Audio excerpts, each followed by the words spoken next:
மாயிகா தலைமையகத்தில் உள்ள நேதாஜி மண்டபம் கலைஞர்களின் ஆவலான பார்வையுடன் காத்திருந்த சூழலில் கவிஞர் சிவாவின் காற்று வெளியிடை கண்ணம்மா கவிதை நூல் வெளியீட்டு விழா சிறப்பாக நடைபெற்றது.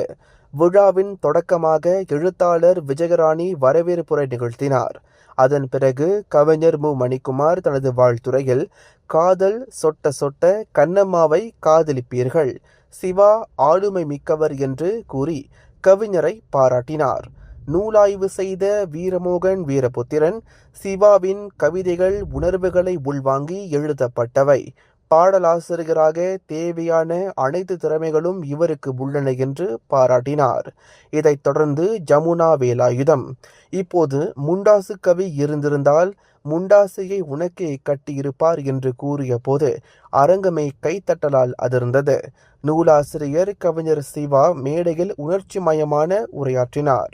30 ஆண்டுகளுக்கு பிறகு நான் என் முதல் நூலை வெளியிடுகிறேன். இதற்கு காரணம் என் மகன் மகாகவி.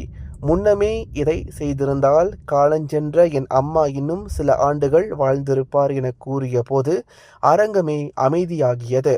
விழாவில் மாயிகா துணைத் தலைவர் தாப்பா நாடாளுமன்ற உறுப்பினர் டத்தோஸ்ரீ எம். சரவணன் தலைமையேற்று, கவிஞர் சிவாவின் இந்த நூல் அடுத்த தலைமுறைக்கான இலக்கிய அடையாளமாக இருக்கும்.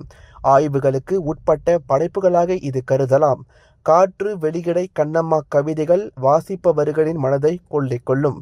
சிவா இன்னும் உயர வேண்டும் என்று பாராட்டினார். அவர் ரிங்கிட் மலேசியா 5000 நன்கொடை வழங்கி கவிதை நூலையும் பெற்றுக்கொண்டார். முதல் நூலை பெற்றவர் தேசிய நிலநிதி கூட்டுறவு சங்கத்தின் தலைமை நிர்வாகி ரத்து சகாதேவன். அரங்கம் கவிதைகளால் மட்டுமல்ல, உணர்வுகளால் நிறைந்திருந்தது.